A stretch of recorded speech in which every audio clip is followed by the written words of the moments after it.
Hi friends, నిన్న మేము విజయవాడ వెళ్ళాం.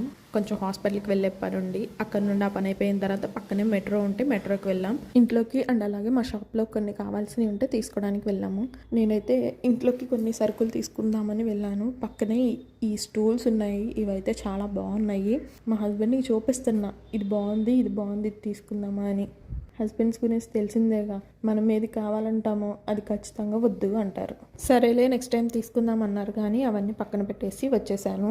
బట్ ఈ బెంచెస్ అండ్ స్టూల్స్ మాత్రం చాలా బాగున్నాయి. ఒకసారి వద్దు అన్నాక మళ్ళీ బలవంతాన్ని అడిగామంటే అసలుకే మోసం వస్తుంది. ఇక్కడ డెటాల్స్ ఉన్నాయి కదా, ఈ ఏరియా అంతా ఏంటంటే ఓన్లీ మెడికేషన్కి సంబంధించినవి. నెక్స్ట్ వచ్చేసి ఇవన్నీ మేము తీసుకున్నవి షాప్లోకి సగమే. నేను ఇంకా నాకు ఇంట్లోకి కావాల్సిన ఐటమ్స్ తీసుకుందామని వచ్చేసాను. ఫస్ట్ చూపించినది ఇడ్లీ రైస్, ఇవి వచ్చేసి బాస్మతి రైస్.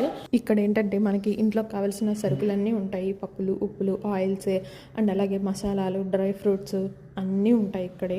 పక్కనే ఫ్రూట్స్ అండ్ వెజిటబుల్స్ కూడా ఉంటాయి. ఇంకా నేను ఇంట్లో కావాల్సిన కొన్ని ఐటమ్స్ తీసుకొని మళ్ళీ మా హస్బెండ్ దగ్గరికి వచ్చేసి ఆయన ఇంకా షాప్లో కావాల్సిన పర్చేస్ చేస్తూ ఉన్నారు. ఇక్కడ ఏంటంటే మనం తీసుకునే ప్రొడక్ట్ క్వాంటిటీని బట్టి కాస్ట్ తగ్గుతూ ఉంటుంది. ఫైనల్గా మా బిల్ వచ్చి 6,000 చేంజ్ అయింది. షాప్లోకి అండ్ ఇంట్లోకి కావాల్సినవి మొత్తం తీసుకొని లగేజ్లో ప్యాక్ చేసుకొని రిటర్న్ అయిపోయాం. Please subscribe my channel.